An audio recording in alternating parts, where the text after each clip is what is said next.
It's Tuesday, January 8th. I'm Rim. I'm Scott. And this is Geeknights, back from MAGFest, not yet in Istanbul. We're doing a show on VivaJava, and Core Worlds, and Castles of Burgundy, and MAGFest. Let's do this. So I think this year, after 2 years of MAGFest, we can do the Colossus Roar without sounding like morons. Nah. We figured it out. There is actually a technique to it. But it's not pleasant to do it. It is that I think that is why it is self-limiting, because if you want to do it, you're sacrificing some of your precious throat HP to make that roar come out. Throat HP.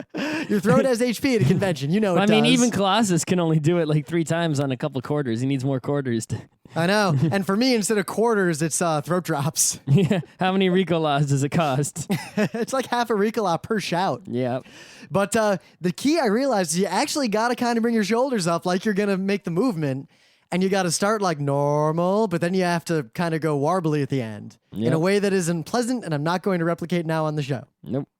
Well, like we can't until it's time to prepare for MAGFest again. Well, you know. That would be inappropriate. You know, we could be like those monks who will maintain a chant continuously forever. But they're like, oh. Yeah, so what we need to do is get like 1,000 people who will Colossus roar back and forth across like a state constantly. But yeah, we were at MAGFest, and we don't really want to dedicate a whole show to reviewing MAGFest. So one, if you want a detailed review of MAGFest, check out our previous reviews of MAGFest. Because much of that is still exactly the same relevant information to this MAGFest, such as complaining about wristbands and what MAGFest is like and what the building is like and what the people are like. Yeah, so this MAGFest was awesome. It was great. I had a great time. It was as expected. Yep, thanks to all of you who hung out with us, played games with us, came to our panels and lectures, came to that weird thing that happened at 3 a.m. on Saturday. I don't know what to say about that, except it was weird and enlightening, but not in the way the people who were there think it was. I'll just leave that as it is. Leave that alone. That was an interesting time. So I want to get complaints out of the way because I don't want to leave even the barest hint of an impression that MAGFest is a bad convention or that we should not go to I really have almost nothing to complain about MAGFest except for the existing wristband complaint from the prior episode, so we're going to leave that off. Well, I do want to bring it up again because we did something different this year. Oh, what did we do different? So first, for those of you who aren't aware, MAGFest gives everyone a wristband, says it's required, and it checks your ID. So basically you wear this thing that shows whether or not you're under 18, under 21, or over 21. No other convention I've ever been to does this ever. No convention anywhere. And this year they did have the nerve. This year they said, if you lose your wristband, $5 for a new one. That was new this year. Now, what's interesting is last year they were like this wristband and this waiver. And the waiver was bullshit and the wristband was bullshit. At least the waiver's gone. So at least I didn't have to sign the waiver. They forced me to take the wristband. I ripped it off in front of them. They were mad, but I didn't care. And I took the waiver. I signed Rainbow Dash. I didn't do the waiver. I did. I signed Rainbow Dash. Oh, really? Yeah. They didn't give me a waiver. No, last year. Oh. This year, they got rid of the stupid waiver. Well, so at least, good on I don't ya. know. I think I saw someone else signing a paper, but I don't think in our line we signed a paper. I'm not sure. Yeah, in our line, there was no waiver given or mentioned, and I thus did not sign one. Last year, Rainbow Dash signed one on behalf of me. But yeah, not only did they have the audacity to say the wristband was required, force you to get it, they put it on you instead of just handing it to you, and the sign said, $5 or whatever. But Scott was like, I was like, fine, put it on me. And the girl put it on really loose. I immediately took it off and put it in my pocket and never pulled it out again. Scott argued, and I walked away, and you were arguing there for like 4 minutes. I just, was having a friendly conversation about it. Yeah, Scott, you were friendly. And to the guy's credit, he saw my point when I said, well, don't you see? But if you put a wristband on someone, you verify that they are over 21. And if this wristband were to go to someone who was under 21, or if their ID was fake, or you gave someone the wrong wristband, and maybe some 17-year-old gets drunk wearing a 21-year-old wristband, now that's on you. And he said, I see your point. So credit to that guy. However, 2 staffers there, after our follow-up argument, said specifically, They don't want to do the wristbands, but the venue forces them to. Now, Well, the same guy, I said, who told, that was the same guy. I said, who told you to do this? The same question I asked last year, but this is a different guy. Yep. And he's like, I'm like, did a lawyer tell you to do this? I'm not a lawyer either. I'm just asking, did a lawyer tell you to do this? And he said, the hotel told us to do it. And he might have just been pulling that out of his derriere. Oh, perhaps he was, because one, no one wears fucking wristbands at Katsucon in the same venue with a similar demographic. Of course not. And two, I won't name names, but I talked to staff who were more, I guess, not just the reg guy. And to quote one of these staff who I will not name, that is ridiculous. I think it's ridiculous also. So, you know what? But here's the thing that's weird. This is why I really want to talk about the wristbands. Scott and I didn't wear ours. I think not once were we checked for wristbands. Not only that, everyone else at the con was wearing these grody-ass, barely hanging together wristbands by Sunday. For 4 days, they showered with the wristband 3 times. You're saying they showered. So seriously, we were the only ones without wristbands. Everyone had a fucking wristband. Half the guests had wristbands. I think Dr. Hazard even had a wristband on. I didn't check him. I don't know what the hell was wrong. He had his hands pocket a lot, but a lot of people didn't have the wristbands. And what's even weirder is that Scott and I are the only people who think the wristbands are dumb or even think to complain about how ridiculous it is. Because if you look in the MAGFest forum, the only 3 posts about wristbands are 1, me complaining about them once. Last year. Me following up on my complaint. And someone complaining they didn't get one. I think it's a non-issue for most people. It's that accepting authority Milgram experiment situation. I know. Well, I've noticed people generally accept the authority of convention people in general, and we're just dicks. Yeah. Granted, if that Otakon woman screams at me ever again about no cameras allowed in the line, I might cry. Are you going to cry? There are no cameras. I don't want to hear anyone talk to me like that ever again in my life. Well, what if someone did? What would you do to them? I don't know. I might just cry. Because I'm reminded of the folly of man. I'm reminded of the folly. But you're not going to just get in their face and be like, screw you. Don't talk to me like that. What well, the you know fuck is what? wrong I might with just you? put earplugs in. But, that's pretty much my biggest complaint about MAGFest. And that's pretty minor. That's pretty much it. Well, no Rampart machine, I guess. They only have initial D 3 instead of 6.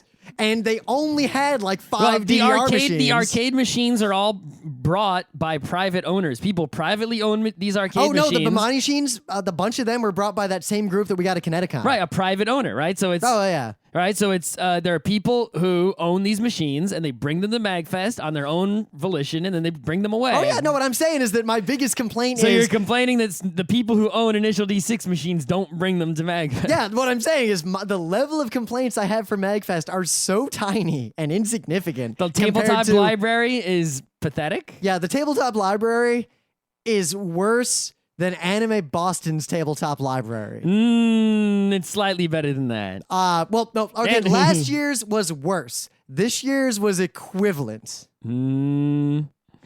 Anime Boston's tabletop library is a Dominion box and a Munchkin box. They had other boxes, but the thing is, we didn't actually go there last year because we were at PAX the whole time, so I don't know how it's changed. Yeah, they may have changed it. I'm pretty sure it's still the same. I heard it's gone, actually. I would not be surprised. Or at least if it's that room pretty much only existed for that one vendor who was in there selling his Monster Miniatures game. It also existed for you and me to have somewhere to go when we weren't running lectures. And something to do in the hotels overnight. Also, it was a place where all our friends in Boston would meet us because they didn't actually want to go to Anime Boston and no one ever checked badges. Yep.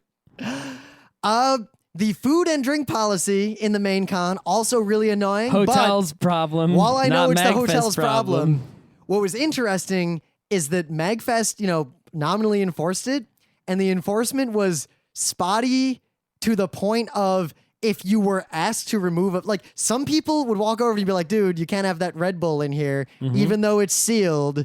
And there's no way there could be alcohol in it. Here's my advice for MAGFest on that issue. Tell the hotel to enforce it? Exactly. Yes. Look at Kineticon. Kineticon, I tried to bring donuts in. Kineticon staff didn't give 2 shits about me bringing donuts in. Well, because you were... It was only the convention center staff gave a shit. If you sit on the, heaters on the side of the, the convention center staff are the ones who tell you don't do that. Kineticon staff might be like, hey guys, I do that too. I'll be like, hey, if the convention center staff see you doing that, they're going to tell you to stop, and I'll, just to help people out. Now, funny if you're nice, but and you're I don't hey. actually make anyone not do it. That is the convention center's job. If the convention center does not want people bringing outside food or drink, MAGFest should say, then you stop them. We don't give a shit. You can't make us do it. But like, I had some coffee I bought at the convention, and they were like, you can't bring that in here. While they were telling me that, they let a dude walk by with a big gulp that he was just drinking out of. Well, I think number one is they were letting staff do it. They didn't care. It wasn't staff. It was just some right. dude. Number two, it was pretty much like selective enforcement. I wouldn't be surprised if maybe, because you did see convention center staff around,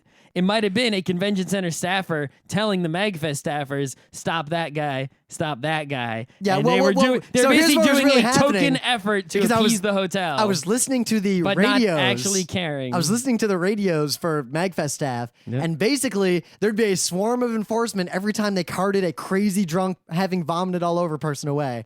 And there were a number of them. There were many. In fact, there was many. the Willy Sawdust in the lobby. Or not in the lobby, in the landing of our floor. MAGFest is a 24/7 drunken fest. Everyone knows this. It is not a... I believe you mean a convention. Sure. It's 24/7 drunkenness. Everybody knows that's what it is. It's not a surprise to anybody. Yep. It's I'm not complaining happen. about the drunks because they really don't get in my way, and I actually find them hilarious and endearing. They have never once vomited on me, near me, or on my things, or on an arcade machine, as far as I know. So for us, our MAGFest, the hit of the year was Space War. Well, Space Wars. I've done research on this. So everyone knows the first video game for the PDP-1, also the first video game ever, the same way that Astro Boy is the first anime ever, is Space War, which is a game that's sort of like versus asteroids, where two people try to asteroids each other, right? There is a game, a vector-based game with a vector display called Space Wars. Space Wars. And it is a arcade machine that was made by a guy at MIT, and it was basically a better Space War, right? And one ship is like the Enterprise, and one ship is like a Star Destroyer. And it has modifications, like you turn on gravity, make the gravity stronger. You can have a sun, no sun. There is a sun, but you can't see it. It's a black hole. All these, variables. And it is a very good direct versus one-on-one game of skill. Extremely precise. Very much like Star Control 2 Hyper Melee, with no variation in ships. So it's completely symmetrical in every way. And it's just who gets the most scores by killing the other guy before time runs out. And time is how many quarters you put in. It's pretty great, and I played more of that than pretty much any other arcade machine that was multiplayer. I played it about the same. Oh, multiplayer. Okay, because we played Dig Dug. Yeah, we played Dig Dug. Who won Dig Dug? You did win Dig Dug by a little bit. Who won Mario Brothers that were not super? Now you beat me on that one too. Oh, what's going on? Well, Arcade reversal. You wouldn't play Nibbles or Wizard of War with me. Okay, Nibble. Well, I did play Nibble. I wouldn't have had a problem playing it, but there was someone at it at the time we were going to play it. Yeah, Wizard of War, I had no problem playing. Who won Joust? I think I won Joust also. Nah, who won Eclipse? What? Raymond Scott won Eclipse. Both double Fuck Eclipse. everybody. But meanwhile, I carried that Eclipse. I had 41 points. You had 40. I had 41 points. Scott, we have witnesses. I had 41 points. I counted 41. You had 40. I had 41. I had 41. You did not have 41. Do I need to go get Pete and Phil? I had 41 points. Scott, I'm just saying there are multiple people I counted who were there. 2 times, and on my second counting, it was 41. I'm just saying there were multiple people there. Just Are you trying sure to- you think? I'm 100%. I counted the second time, and it was 41 No, points. actually- Because there was one You want to talk about I games? did not count. That game would not have gone that way, and it would not have been a coalition of Raymond Scott. Pete and Phil coalitioned early. Allied. It's not a coalition. Now, it's an alliance. the problem is they did this before Scott and I had fought, and I had set up a turn where the next turn I was going to send my entire army in because I played the guys who start way powerful, and I was just going to fuck Scott up because I get money every time I kill someone. I was going to do it. It was a foregone conclusion, and then Phil and Pete allied, so it comes to my turn, and I'm not going to fuck the chance of allying, nor am I going to face a coalition by myself. So they basically lost the game by allying one turn too soon. Had they waited, I would have fucked Scott. They would have allied. It would have been them versus me, and Scott would have been just like fighting off, and I would have been done, and we would have both lost. Personally, I think that if I played Eclipse again, because this is the first time using the expansion, right? I would continue to use the extra sciencey parts, right? Because basically those just come out there and they hurt you as much as they help you, right? So it sort of doesn't really hurt the game, and it sort of makes it like fun and tricky if you happen to get one of those, right? I'm indifferent to those. Yeah. I like the more aliens more. I like the more aliens, and I wish we brought in some more of those space hexes and more discovery things. I wish we brought in the super dangerous ancients.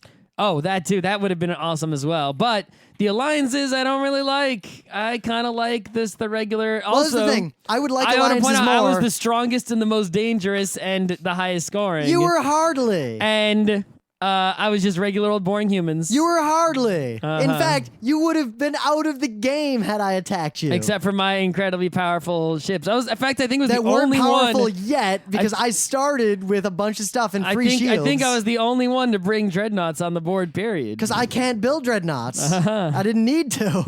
I had free shields. Anyway. And I could move 4 units per move action. I took the center. I demolished Pete. You took the center, babe, because we agreed, because we had to ally. It's not like you would have been able to take it from me. I could have taken it with 2 fucking interceptors because of my leveled up assholes. No, wouldn't have happened.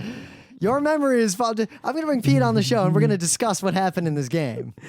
I was the devastating army of doom. Anyway.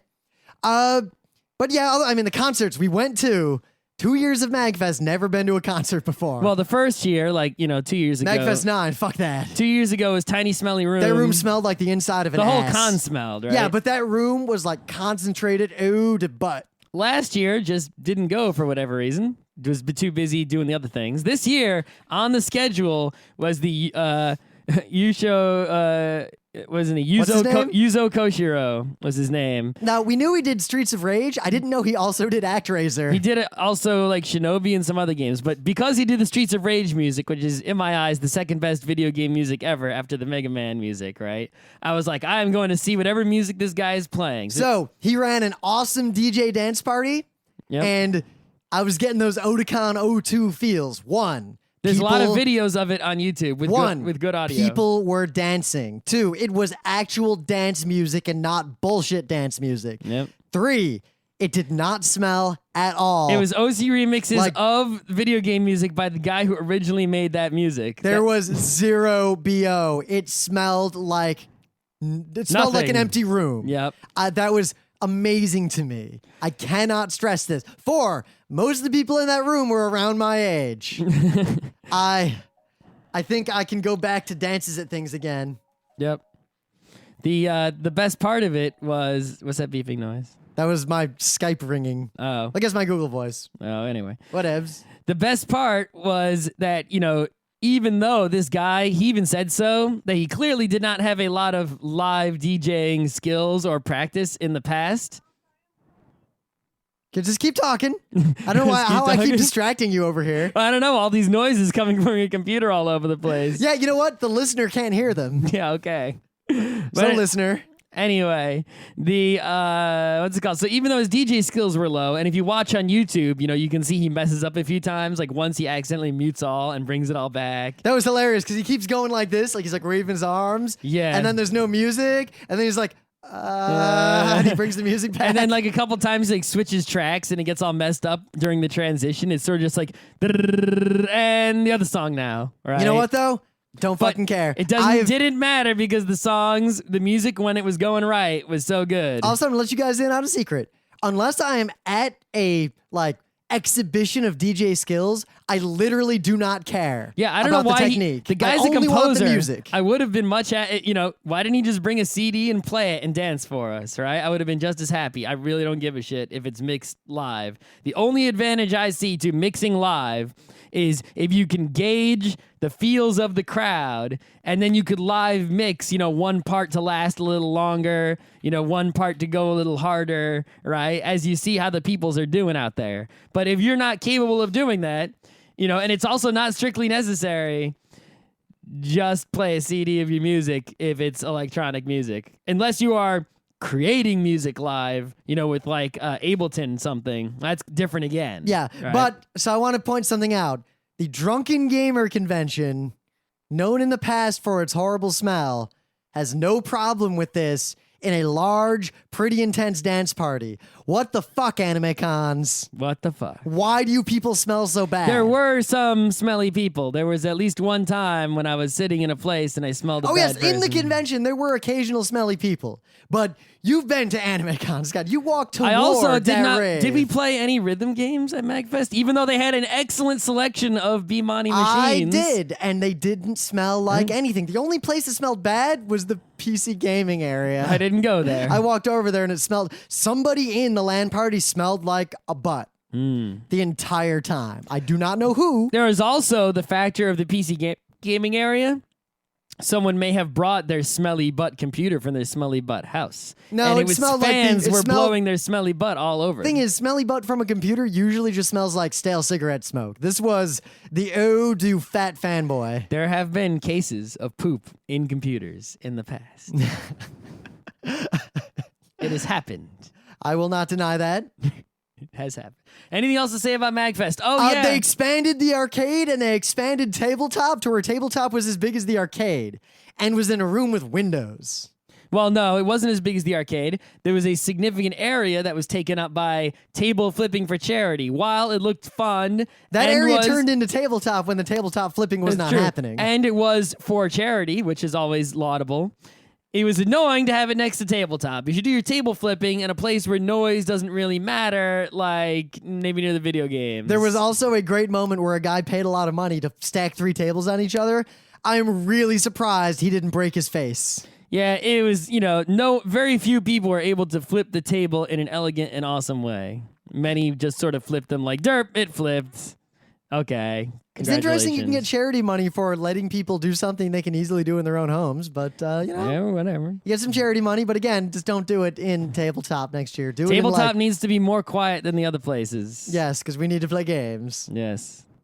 I don't know. MAGFest fucking awesome. Our panels went great. We had cool talks about stuff. How could you not go to MAGFest if you're a gaming person anywhere nearby? And I'm going to tell you guys this now, though it's not relevant yet. I learned, Kineticon, we schedule like 220, 230 panels every year. Mm-hmm. We get submissions in the 4 digits. Yep.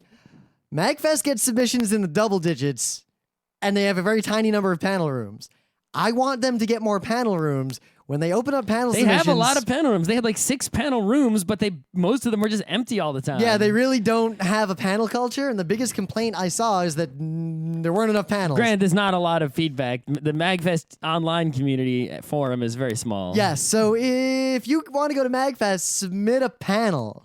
They Yeah. could kind of use some submissions. Well, they also need to accept more percentage to fill their. They really just if you have a panel room, there should be something in that panel room with breaks in between all the time. And they have, their con goes overnight. So why aren't they using the rooms overnight for things? Or like even us. I mean, we would have happily done another lecture. Yeah. We only did 1 lecture and 2 panels. We would have done more, but they didn't want them. But then there was empty space. So I don't know. I don't know. The final thing about MAGFest is MAGFest next year. Now, we've already been encouraging you to go to MAGFest, as you should every year. And multiple listeners came up to me and said something to the effect of, I'm glad I finally listened to you guys and came to MAGFest. You should listen to us and everything we say, including don't listen to this podcast. But The listener might disagree. if you don't listen to this podcast, it may be hard for you to get our other advice on things you should do. But that's right. Anyway, Don't do what Donnie Don't does.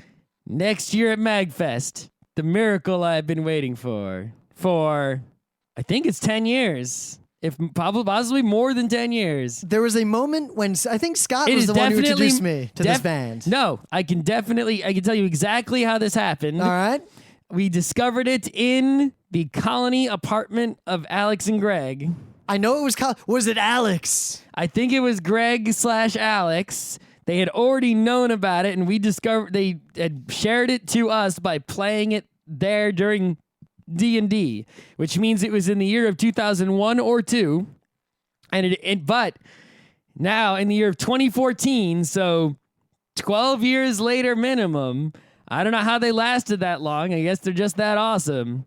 Finally, in the United States, for the first time ever, it is confirmed 100% unless something happens to the cancellation and I might have to hurt myself. Machine Supremacy is going to be at MAGFest. You may know them as Machina Supremacy, and one, you're wrong. Because, well, we used to say that because you look at the name and that's what it fucking says. But in case you don't want to get it wrong, if you watch concert video, nobody stands out in the audience going, Machine Supremacy, woo! Everyone just says, Masu, Masu. So you can just say Masu, and it's the easy way out. You know, you can't get it wrong saying that. I am the most excited about seeing them perform live that I've been for any live performance of any music in my life. I am 100% in 1,000% agreement. So we're going to be at that concert. We're probably going to line up for that concert. I'm going to line up at least 2 hours in advance. I'm going to be next to that fucking stage. I don't know how long in advance you got to line up. If someone can give me the good hookup, which I very rarely ask for. This is my one. If I'm going to use a hookup, this is when I'm going to use it. I better be in that room somewhere close to the front part and not the back part. But the front part and a little bit to the right. For the entire duration of the thing. Oh my God. And maybe they'll come play arcade games with us. Who knows? I don't really care about... I learned this.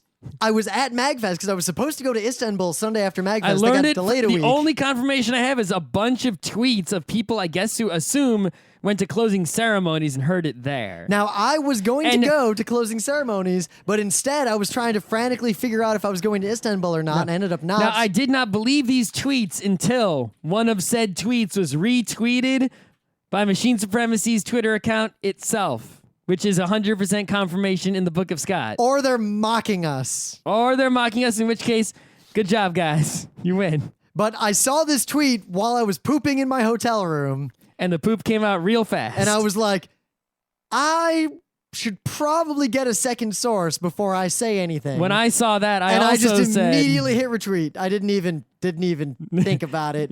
I was like, if this is wrong, then I don't want to be right about it being wrong. And this is now, MAGFest is beating PAX in 2 areas now. I think it may even be pulling closely to equal to PAX. The fact that its arcade is vastly superior. Yep. And its concerts are now vastly superior. All right, so what MAGFest doesn't have yet to bring it up to PAX level for us is one... Tabletop. It doesn't have a proper tabletop. Mm-hmm. It does not have... Panels. Well, it doesn't. Not only does it not have panels, really. Any Expo-holic, the Expo. I don't care about the Expo. I'm saying it doesn't. For us, me and Scott, you know, the best place for Pinky. It does not have the sort of scope and scale of panels and lectures that I prefer. I mean, I like presenting at MAGFest because it's a very intimate setting. It's very fun. I can say fuck a lot, but I more enjoy the sort of polished, there is a giant audience who can't interact with me. Yes. Way of presenting things. You know, PAX also is falling behind a MAGFest in only one other aspect. Machine supremacies? No, we already said that part. The better concerts.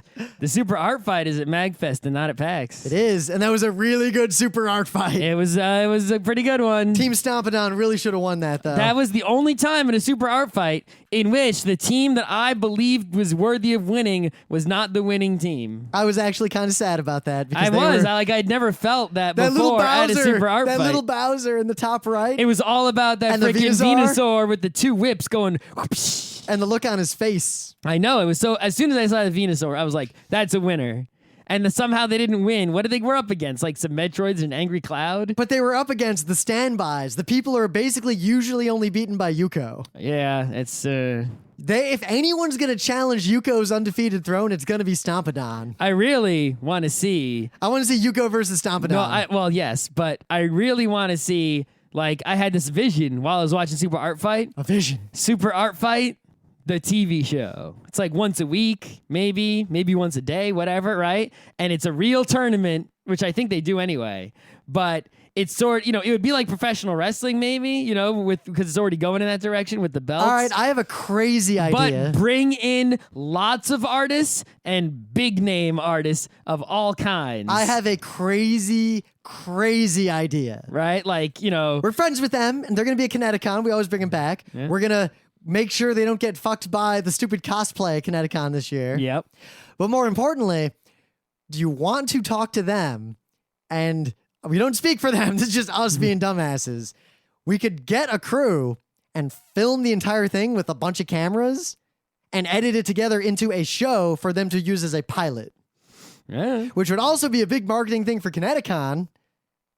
We'll see what happens. And it would be fun to do. They should really, they're going to the West Coast, so they're already getting bigger, right? So Let's try to pull strings to get them into PAX. we got to, Let's try to get, you know what? Let's see if if they won't let them headline for like a main event, see if they can headline for us. Like Super Art Fight, and then Geeknights does their talk about that would be math. us mooching on them. Exactly. That's no good. Like that one lecture of ours where the video starts with crazy applause and it cuts out the part right before that where I'm like, let's give the enforcers a round of applause. Anyway. Let's move on to the rest of our show.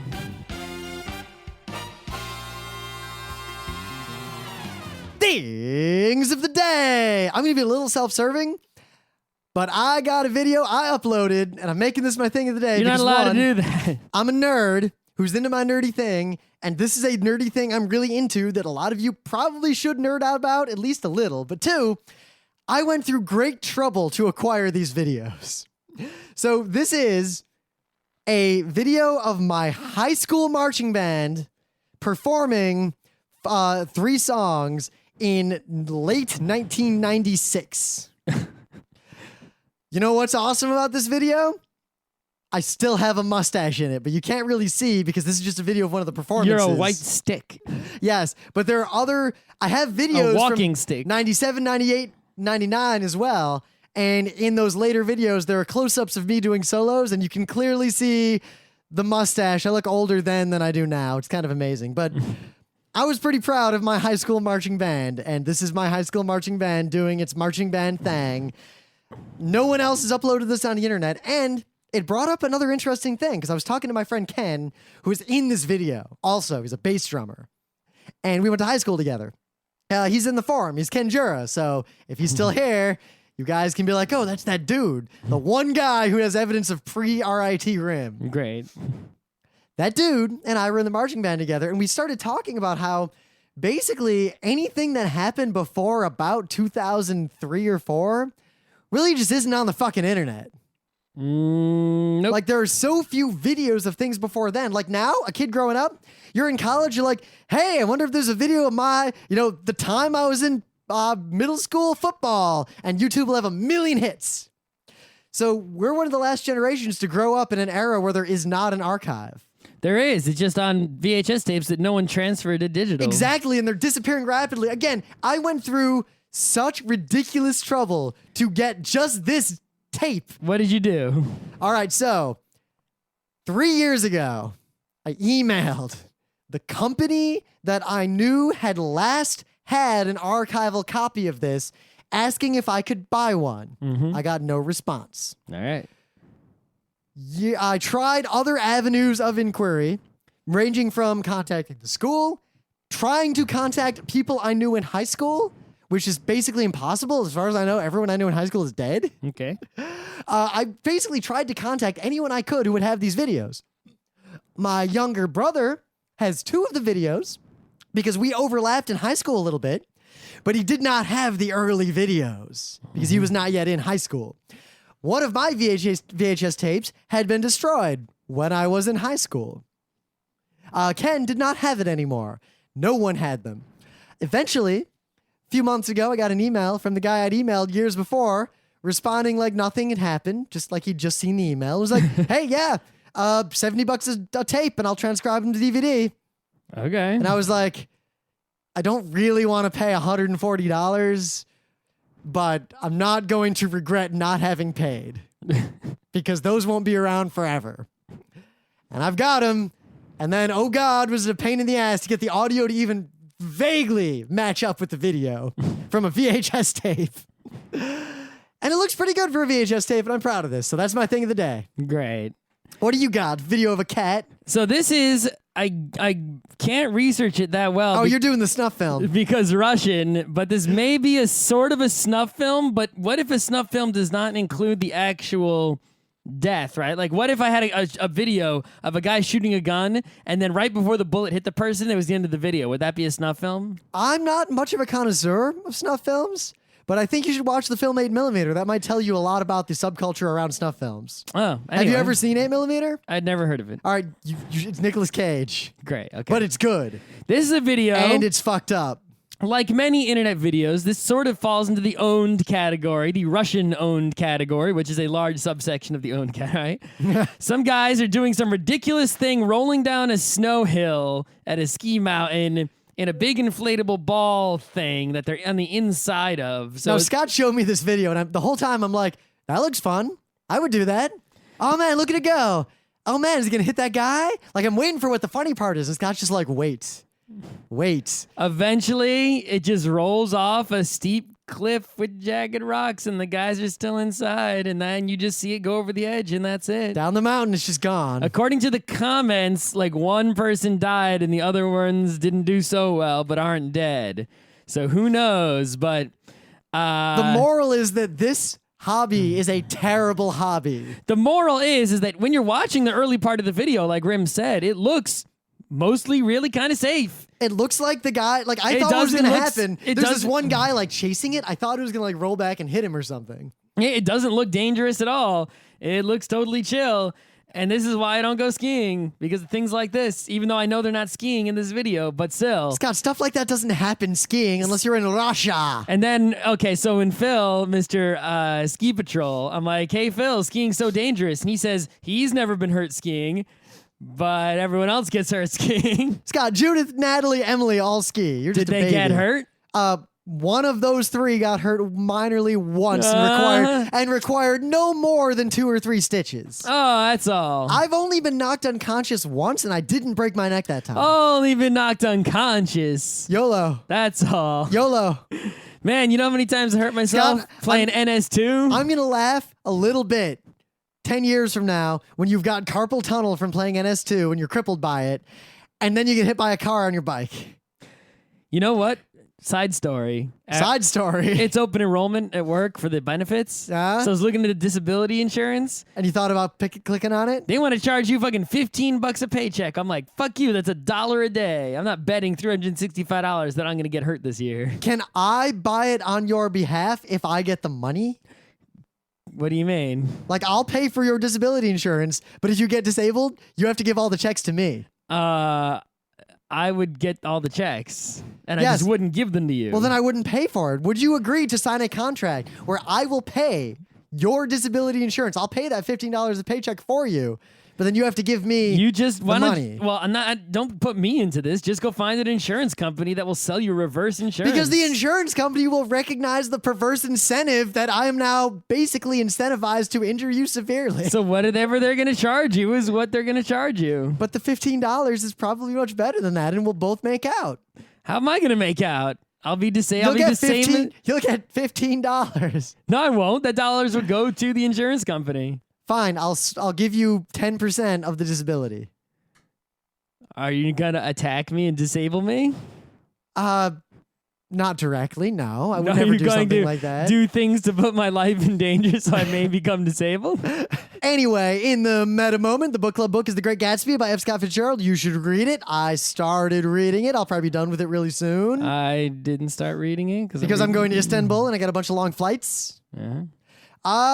We got stuff on the internet. We got a bunch of videos from MAGFest last year that I'm going to link to. We're going to have a bunch of videos from MAGFest this year, including, hopefully, video of the 3 panels and lectures we were on. I'm not doing a music video this year because you guys really don't fucking care about those things enough for me to bother. I'm going to upload some photos and also Super Art Fight time-lapse. We're going to try to resume a regular schedule of both Radio Free Equestria and Geeknights Presents as soon as we can. Yep. But they will come sooner if you guys get our videos more out there on the internet.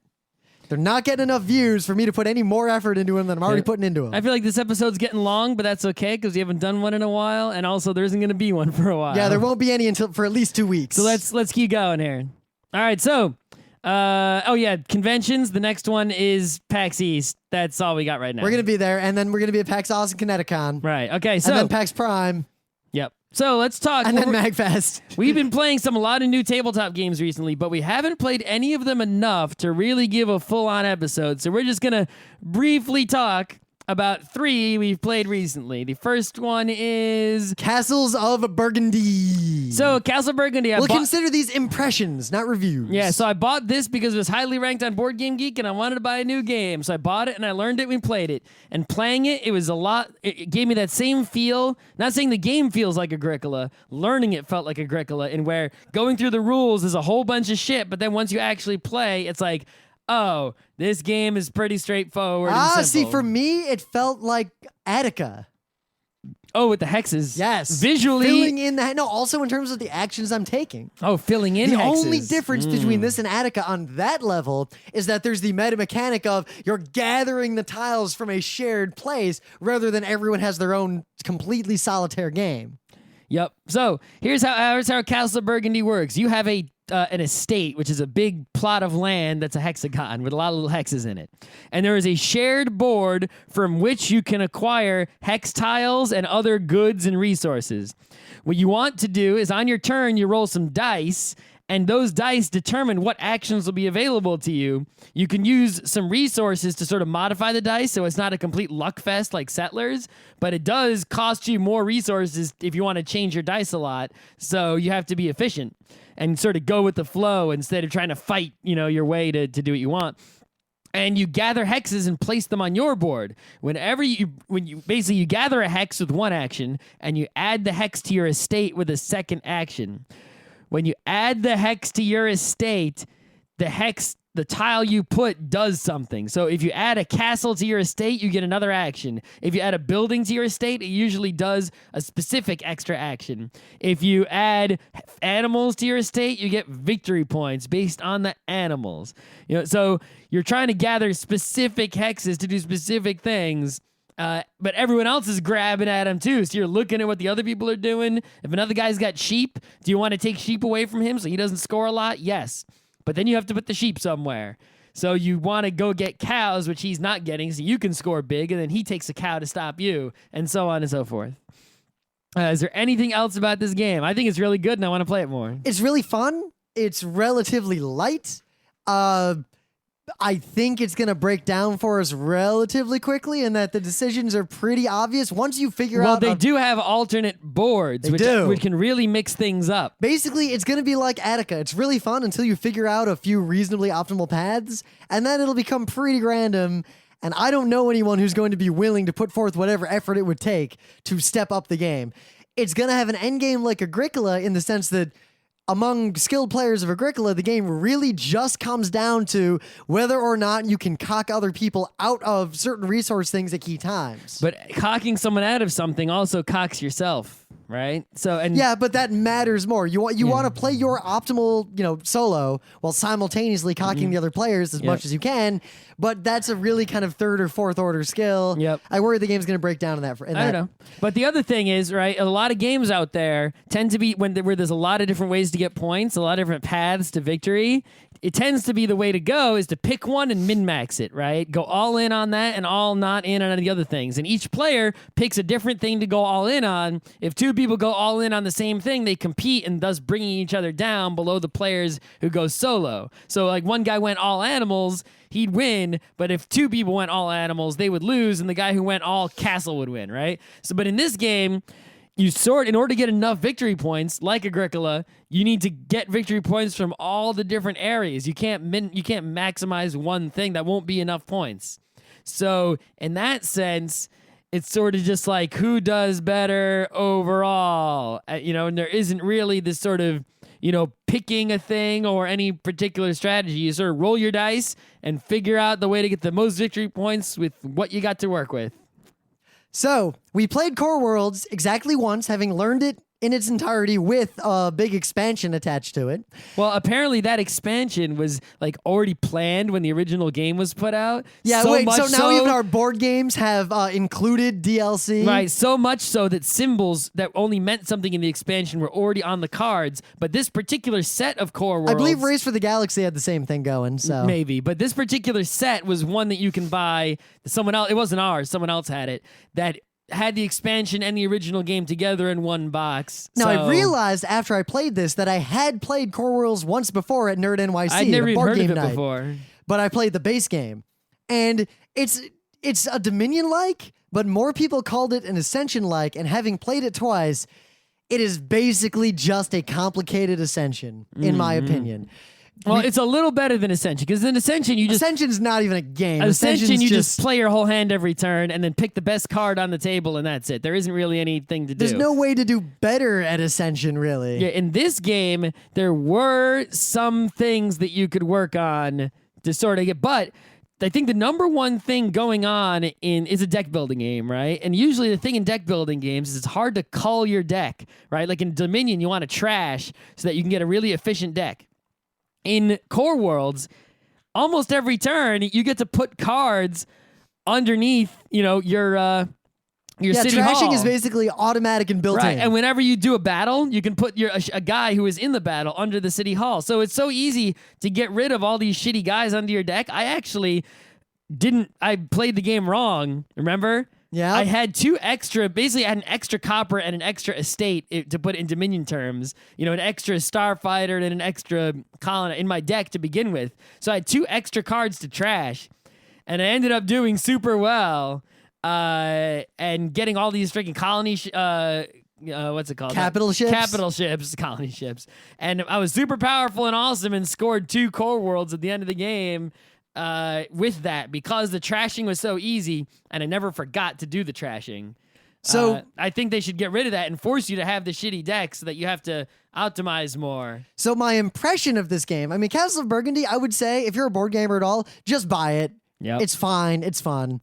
My impression of Core Worlds is that I would not recommend you buy it unless you really, really, really fucking like Ascension, but you want another game that's like Ascension. Because Yeah, if you just want to have every deck building game in the world, like you're a deck building nut and you're a little bored of Dominion expansions and things like that, then, Core Worlds, it's probably, I think it's better than maybe Thunderstone, which I played once, right? Yeah, I'm not really a fan of Thunderstone. No, so it's probably like, of the one deck building games I've played, it's probably like, Dominion, I guess there aren't really that many other ones. Dominion's the What one about Tanto Cuore?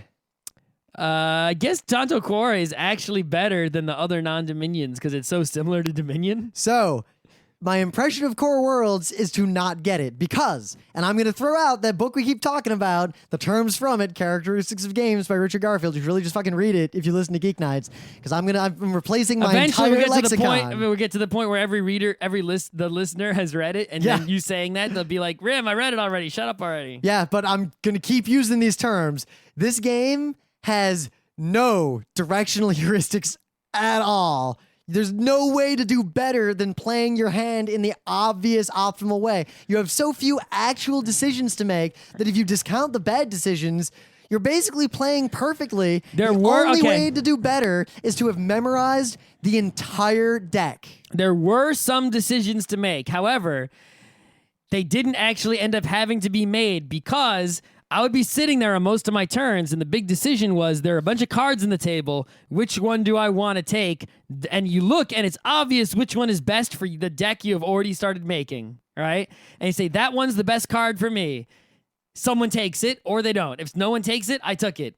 If someone else took it, I looked for the second best card for me and took that one. And that was pretty much what I did all game. So it was like Ascension in the sense that every turn... After that first card you get on the first turn, you just keep getting cards similar to that card for the rest of the game, and that's it. Now, simultaneously, there's a lot of calculations you have to do while playing because not only are there 2 different currencies and every card has both of them, which is fine, but almost every card has some crazy different modifier on it, like discard up to 2 cards from your hand, each one of which gives you +2 to ground strength or fleet strength. So to calculate what you could or could not do on your turn, is actually really time consuming, even if you are really good at that sort of thing. That was my biggest problem with the game overall, is that in Dominion or any other ones, right, a deck building game, you have like 10 cards to work with, or remember what they do, maybe up to 20. They're all open. You can see all the possible cards. You know what they all do. In this one, every turn, all these new cards appeared you had to learn, and they're all unique cards. So your deck ends up getting full of all these cards that are all different from each other, and in front of you, you have all these cards that are all different from each other, and you basically need to read every single card you've got every time you do something that involves all of them to sort of add them all together, because most of them are not just straightforward cards that you don't have to read. So it's like every time I attacked, I had to read every one of my planets to see if they modified the attack, and every ship in the attack to see if it modified the attack, and every tactics card in my hand to see if it could modify the attack. And then to plan for your turn, you have a second dual currency. So you have a currency of fleet and ground. You have another currency of actions and energy, but they're both basically limiting to the same degree. So the game is really unnecessarily complex because that complexity does not beget complex problem-solving abilities or interactions. No, it's just complex computation, busy work to do to figure out what your score, if you can do what you want to do. Now, the expansion makes this worse by adding this whole meta where some cards have a symbol on them, and then you're adding tokens to this other board of symbols, and then there's victory points based on whether or not you have the most tokens on one of those, but you can spend them for points or to get action. It gets to the point to where there's almost no positional heuristic at all. There's the 2 positional heuristics you have. How many victory points the other guy has showing on his table in his planets? I think it's simpler than and that. how many tokens he has in the expansion how many planets has the person taken? Yep. And how many tokens they have on that other alternate board thing. The victory points on the planets ended up mattering a lot. If I had a chance, based on the turn order, to get a planet that was worth 6. Instead, I ended up with one that was worth 3. And that happened once or twice. Simply based on turn order, I didn't get a planet I could have had. If, say, the planets had come out differently or the turn order had been different, I would have had many more points. So the victory points on the planets do matter, not just the number of them. Yep. So don't buy it. It's actually not that good. I would have to be pretty thoroughly convinced. You have to be a super deck building fanboy who really and who maybe even gets off on the sci-fi space fighting theme to get this one. But sir, to play it again, I would have to be pretty thoroughly convinced to do so. Yeah. It also took a really long time. It did take a long time compared, Dominion. You can bust off a whole bunch of games. But look, it's obvious why it took a long time. All the cards are effectively unique, and you have to read every one over and over and over again. There's a bunch of side tracks and fiddly rules, and the calculation time it takes to figure out even basic heuristics is ludicrous. Yep. All right, so the third game we were talking about is VivaJava. So we didn't even really play more than one turn of this game. We played 0 turns of it properly. So this is just an impression based on a brief teaching and then an attempt to play 2 rounds. Yes, we screwed up a bunch of rules. Big time. So my VivaJava is like you bid on beans and you form correlate. I don't want to talk about the mechanics really because we'll talk about it again. It's been a game that had a lot of hype. I've heard a lot about it. My impression it has a of this coffee game theme. Is that it's too fiddly, and my rationale is thus: the way the game is written, at least the way the rules were described, and the way you play them. There's a lot of things that kind of could happen simultaneously, and people seem to just play this game doing them simultaneously, but it was me and Scott and Dr. Hazard and a bunch of other people in the front row crew who are all pretty on these things. So immediately, anytime something could be simultaneous, the question was asked by someone, wait, what order does this happen in? Because I'm changing my action based on what other people do. Exactly. So this would be fine, except that there's so many little things that happen. And there's a giant, and the game takes 9 players. Granted, it can take 8 up players. to it can take up to 8 players. I think it's sort of weird. It says recommended with 5, 6, 7, or 8. Right, because when you look, the cool part about the game is this coalition forming aspect where you play every turn, you play your guy somewhere in the world, and wherever you play him in the world determines 3 things. It determines 4 things. Number 1, which bonus are you going to get? Each place has a different bonus or penalty. Number 2, you get a free bean wherever you go. Determines what beans. Determines what bean you're gonna get. Number 3, if you roast, it determines what variety you're going to roast on that turn, which matters. And number 4, anyone who goes in the same continent as you is going to be in the same coalition as you. There are three teams basically that are formed each turn. So you want to be on a team with the right people, right? Because then each team votes whether or not to do A or B, and then they play their turn out. Right. So every team, you're on a different team of 3 people. That team is either going to brew or it is going to research. If it researches, you basically all just increase your powers, right? In a really non-intuitive way, we had to clarify the rules on like 10 times. Yes. If you brew, you basically all create a victory point coffee machine, and you will all get those points. Everyone on that team will get those points. The coffee machines are poker hands of beans, but you draw randomly, yes, so you have to play the odds But game. it's an individual game, so you have to think, okay, if I'm going to brew, do I want to brew with those people, right? It's like, those people are, below me. They're not going to catch up. So yes, I do want to brew with them because we'll all get the same number of points from that brew. Thus, I'll be hurting these people who are not on my team. But let's say I'm losing. Someone's ahead of me. Do I want to brew with them? No, I'd be helping them, and I wouldn't really be catching up to them because we'd all be getting those points. But maybe then I could join their team and poison their brew, making it so they don't get as many victory points, but that will only help someone else catch up to them. So what I really want to do is brew with someone else and have someone else poison their brew for me.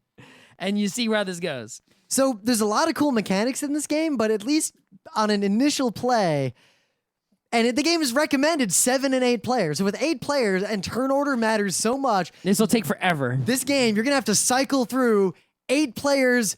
I'm going to do this. Well, I'm going to do this in a loop like 10 times per turn. Yep. This game will take forever. So unless we read the rules way wrong. Their words, like the voting is supposed to be simultaneous, but then the action taking is like, this team, okay, so we all vote simultaneously. Everyone at the whole table votes research, let's just say, right? So who researches first? In the turn order, we research first. So we do the turn order research. That isn't clockwise. You're jumping around the table. You're jumping around the table, checking the turn order, which is based on these colored chits. The turn order changes every round based on victory points. That was something that was a huge problem, was the victory point thing, right? Is early in the game, at least, it's victory points determine turn order.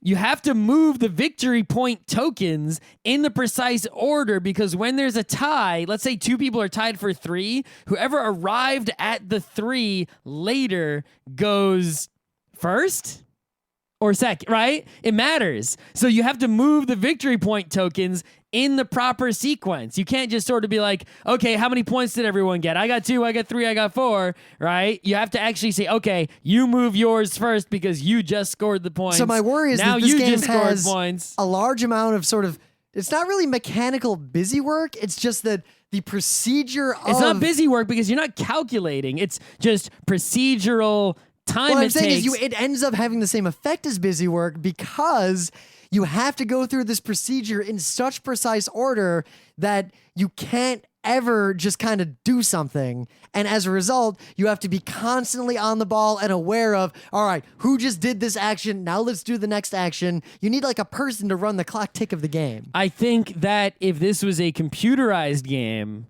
it would actually be vastly superior because, number one, you would never fuck up something like the victory point tying anything, right? So you wouldn't have to, no one had to think about that. And number two, all the things like drawing things randomly out of the bag and peeking, knowing but being, all that kind of stuff wouldn't be an issue, right? It would all just sort of happen. So it'd be like, do you want to draw a bean out of the bag? Yes. Boop, there's a bean, right? It would solve a whole lot of problems, mostly with, organizing the physical pieces and all that kind of stuff. So, and then if you could play it on the computer like that, the coalition making aspect, which is the interesting, unique mechanic of this game, would emerge. And most of your thought would be going towards that every turn, and it could be really fun. Oh, there are a lot of rules clarification questions on the Geek, many of which are not answered. Uh-oh. But I did it. Yeah, there's a lot. And one guy says it's primarily a social game, and that's why he likes it. It is very social with the bean sharing and the teaming up. And Except, no, it's not, because look at who was playing. That is a purely mathematical game. It's so... I could see how it's social if not everyone is super serious. Right, because you're brewing together. You can't. It's a game where you cannot score victory points alone. It is impossible. You must join a team every turn of people and do something. It's a game where I worry that playing to win will make the game interminable and unbearable. Possibly. Now, we have to play it again to be sure. So we are going to play it again. I We'll do review it. want to play it again, unlike Core Worlds, only for, like I said, that team-making mechanic. Yep. Just because I want to see that go in another My game. worry is just that coalition forming is going to be so procedural that it's just going to drain all the energy out But of I me. could see how a similar mechanic might make other games awesome. Oh, yes. I So- agree on that point. Mhm. All right. We'll see you guys in a couple weeks when we start up Geeknights again. Yeah.